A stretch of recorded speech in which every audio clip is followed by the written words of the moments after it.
दोस्तों भी बहुत सारे स्टूडेंट्स हैं जिन्होंने बोस बोर्ड में अभी अपने एग्जाम दिए, चाहे वो 10th के एग्जाम थे या फिर 12th के एग्जाम थे। तो यहाँ पर उन सभी स्टूडेंट्स के लिए एक डाउट है कि जैसे आपने एग्जाम दिए थे तो कहीं आपका यूएफएम ना आ जाए, यानी कि अनफेयर मतलब क्या होता है वो मैंने एक शॉर्ट्स वीडियो डाली थी। शॉर्ट वीडियो के ऊपर आप लोगों के कुछ कमेंट्स थे और कमेंट्स तो इतने अच्छे थे कि अगर मैं आपको पढ़ के बताऊं तो एक है एक्शन, ये लिखते हैं मैं तो सुसाइड ही करूंगा, लेटर लिखकर बहुत यूएफएम से परेशान हुआ हूँ, गलती से बोस बोर्ड में आ गया। नंबर 2 पर एक और है जिनका है टू ब्रदर्स करके है, this is disgusting, the students need your help regarding boss and you are not giving any kind of information and not telling anything about UFM। एक है please make detailed video on both UFM, lots of students are panic. मुझे बिल्कुल नहीं समझ में आ रहा है कि आप पैनिक क्यों हो रहे हैं। कोई बोल रहा है सुसाइड करूंगा, कोई बोल रहा है डिस्गस्टिंग है। एक चीज़ है कि UFM बेसिकली अगर हम बात करें तो UFM को हम 3 कैटेगरीज में डिवाइड करते हैं। आज की वीडियो में हम वो सब बताएंगे और साथ साथ ये कि कोई भी बोस बोर्ड का स्टूडेंट है अगर UFM आ भी जाता है तो उसके बाद आप क्या कर सकते हैं, ये सारी बातें आज की वीडियो में हम करेंगे। हेलो दोस्तों, मेरा नाम है शिवांग शर्मा और ऑनलाइन एजुकेशन कंसल्टेंट में आपका स्वागत है।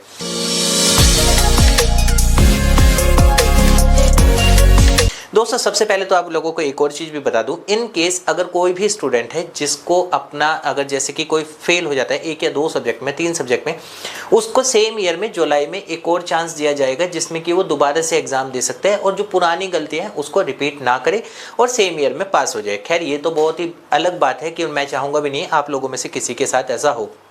फिलहाल हम जो बात करेंगे वो है यूएफएम अनफेयर मीन्स मतलब कि क्या है, ऐसी कौन कौन सी गलतियां होती हैं। पहला तो यही है कि आप अगर एग्जाम दे रहे हो तो आपके आसपास से किसी भी तरह की कोई आवाज़ ना आ रही हो, यानी कि पीछे से कोई शोर ना आ रहा हो, पहला होता है। नंबर 2 पे अगर हम बात करें तो हाँ कुछ स्टूडेंट्स ऐसे भी होते हैं बार बार टैब चेंज करते हैं, टैब चेंज करने के बाद उनका ऑटो सबमिट हो जाता है, यहाँ पर दिक्कत है। नंबर 3 पर अगर हम बात करें तो हाँ आप दूसरा मोबाइल डिवाइस यूज़ कर रहे हो, ब्लूटूथ आपकी दिख रही है, ये वाली सब गड़बड़ है जो कि अगर वहाँ पर चेक होती है पकड़ी जाती है तब आपका यूएफएम आता है। और दूसरी बात यूएफएम में ऐसा तो कुछ है ही नहीं जो कि उसमें बोर्ड की मिस्टेक है। अगर कोई भी स्टूडेंट है इस तरीके का काम कर रहा है जो वो कैमरे में कैप्चर होगा तब जाके ही तो वो उसकी यूएफएम आएगा, वरना थोड़ी है कि बोस बोर्ड को कोई पर्सनली किसी स्टूडेंट से तो दुश्मनी नहीं है कि हाँ आप लोगों को फेल करना है या इस वजह से आप लोगों से ऐसा निकाला है। हर साल अगर हम बात करते हैं हम भी है, हमारे पास से कम से कम अगर 100-150 स्टूडेंट्स हैं जो एडमिशन लेते हैं, ज़्यादा से ज़्यादा 1 या 2 का यूएफएम आता है, बाकियों का नहीं आता है क्योंकि कोई भी इस तरह की एक्टिविटी नहीं करता है। और इन केस जैसे कि मैंने आपको वीडियो में ही बताया था कि गलती से अगर यूएफएम आ भी जाए तो आप क्या कर सकते हैं। लेट्स सपोज एक लेते चांस कि आपका यूएफएम आ गया है। अब यूएफएम ऐसा तो नहीं है कि आपके 5 पेपर थे तो पांचों के पांचों में ही आपने ऐसा काम किया होगा कि यूएफएम आई। हो सकता है किसी एक में बाय मिस्टेक हो जाता है। बाय मिस्टेक क्या है, मैं आराम से एग्जाम दे रहा हूं, मैंने अभी तक कोई भी ऐसी गड़बड़ नहीं की, जो भी टर्म्स और कंडीशंस थी, जो भी पॉलिसी थी, आई एक्सेप्ट करने से मैंने सब कुछ पढ़ा था कि हाँ कोई दूसरा डिवाइस यूज नहीं करूंगा, जैसे मोबाइल या लैपटॉप के सामने है वहीं रहेंगे, कैमरे के सामने से हिलेंगे नहीं, कोई भी आप गड़बड़ ऐसी नहीं करेंगे जो कि उसमें लिखी हुई है कि आपको ये काम नहीं करना है। बट कभी कभी हो जाता है कि बाय मिस्टेक है, बाय चांस हुआ है, मैंने जानबूझकर नहीं किया। तो अगर गलती से किसी एक पेपर में ऐसा होता है, आप अपने सेंटर से, जो भी आपका एग्जाम सेंटर होता है जहां से आपने एडमिशन लिया है, जिस भी कंसल्टेंट के थ्रू लिया है, आप एक बार उनसे जरूर बात कीजिए। 99% केसेस में तो ये होता है कि आपका जो कंसल्टेंट है वो उसको ठीक करवा देते हैं। एक पेपर के लिए कभी भी आपको दोबारा एग्जाम नहीं देना पड़ता है, वो आपके जो भी कंसल्टेंट है वो ठीक करवा देते हैं।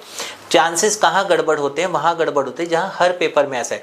मान के चलिए कि आप एग्जाम दे रहे हैं, अब एग्जाम में भी क्या होता है, ऑब्जेक्टिव है, ऑब्जेक्टिव के बाद थ्योरेटिकल है, थ्योरेटिकल में भी क्या होता है, स्टूडेंट्स के साथ कॉमन प्रॉब्लम की बात करेंगे। ऐसा नहीं है कि किसी के साथ, एक के साथ है, ये सभी के साथ है। जब हमें सबका आंसर लिख के एक पीडीएफ बनाना होगा, पीडीएफ बनाने के बाद अपलोड करना होगा, मेरे पास एक ही डिवाइस है तो मेरी तो मजबूरी है कि जब मैं पीडीएफ बनाऊंगा तब मुझे डिवाइस से हटना पड़ेगा, टैब चेंज करना पड़ेगा। बट वो 1 या 2 बार होता है, ऐसा नहीं कि उसके लिए मैं 10 बार कर रहा हूँ। तो 1 या 2 बार के लिए यूएफएम कभी भी नहीं आता है जब टैब चेंज करते हैं।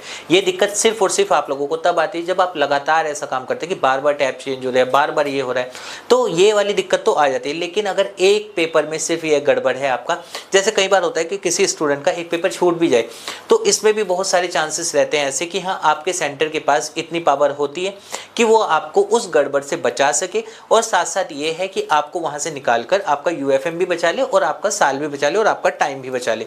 क्योंकि जब बैक पेपर भी लगते हैं तो बैक पेपर में भी क्या होता है, 500 रुपये जो है वो आपका बोर्ड चार्ज करता है पर पेपर, यानी कि अगर आपके 2 पेपर में तो 1000 रुपये, 3 पेपर है तो 1500 रुपये, 4 पेपर है तो 2000 रुपये। इस तरह से आपको पर पेपर भी एक बोर्ड को पेमेंट करना पड़ता है, चार्जेस देने पड़ते हैं अगर आपका यूएफएम आ जाता है। या फिर अगर अपसेंट आ जाए, अपसेंट आने के बाद तो 100% है कि अगर आपकी अपसेंट है फिर तो कोई सॉल्यूशन है ही नहीं, फिर तो आपको दोबारा एग्जाम देना ही पड़ेगा।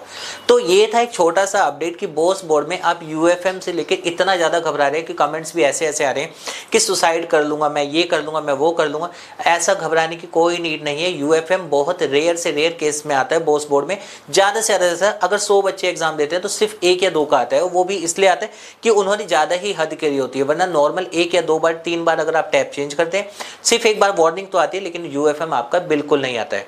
तो उम्मीद करूंगा कि अब आपका जो अंदर से घबराहट है, हेजिटेशन है, वो खत्म हो चुकी होगी। और अभी भी अगर आपको कोई डाउट है, नीचे एक नंबर भी चल रहा है वीडियो में, आप आराम से बात कीजिए। जो भी आपको फ्री कंसल्टेशन, कोई चार्ज नहीं पे करना है। आपके जो भी डाउट है आप सीधा कॉल करके उनके बारे में पता कर सकते हैं।